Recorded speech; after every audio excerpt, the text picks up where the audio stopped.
Okay, so I was looking at my belly yesterday and I was pretty upset because it's getting bigger than I wanted it to be. It's not big, it's not objectively big, but it's bigger than I want it to be. And it's my fault. I mean, I eat the right food, but I don't do enough cardio. I know that's actually the only reason that's the case.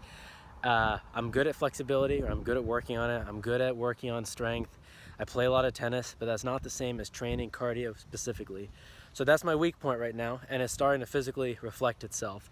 I was playing tennis yesterday. I felt sluggish. I felt awful. I look at my belly. It felt a lot bigger. It's in my mind at that moment than it actually was, but I didn't like it. And I said, after tennis today, I am running.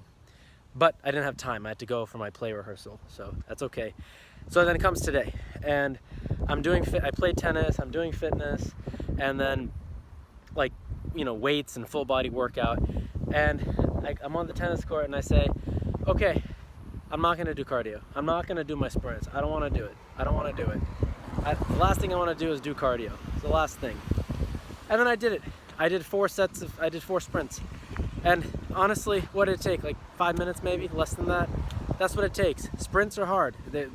It's explosive. You have to do your fastest, your best for a short period of time. And that's where the real progress happens. And I know that's where the real progress happens because it's what I'm not doing. And that's why I lack in certain aspects of movement on the court. So I did it, and now I feel better. And I didn't want to do a video either, but I'm doing it now anyway.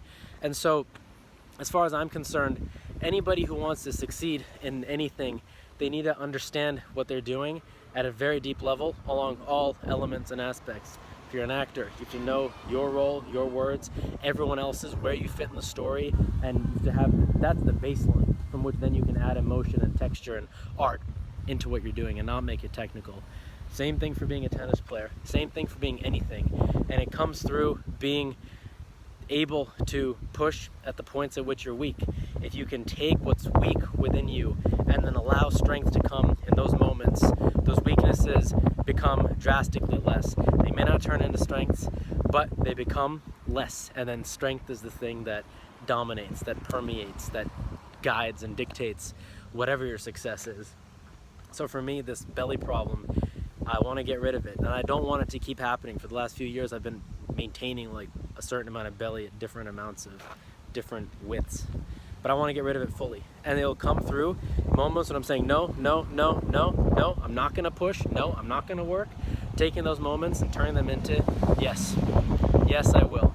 After saying no. It's only really significant as if it's after you say no. On a day that you're supposed to do it, you know you're supposed to do it, you know what's going to happen. It's not a big deal. It's routine. It's all progress, but the real progress, the difference is when no turns into yes.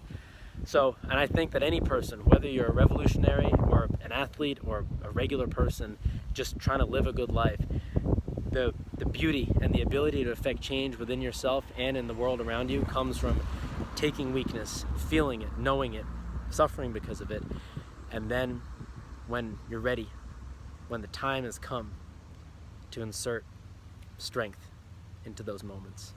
That's where the significance of whatever your pursuit is can really come out. And that's what can push you further and further along the path that you're going, and then help you reach whatever goal it is that you want, whatever goal that you're supposed to reach. And without doing which, it's impossible. And it's incredible too. People want so many things. Everyone wants to be fit to some degree. Everyone wants to have good relationships. And then they find themselves not in those situations, and then they just accept it as if it's okay. I mean, in one sense, it's okay. You have to accept your life, love who you are at the moment, and so forth. But it's important to be able to know that whatever the reality is currently, it can change with a conscious effort on part of the person who's experiencing, on a conscious effort on part of the person who can actually change and affect it. So if my example today with this means anything towards that, I hope it does.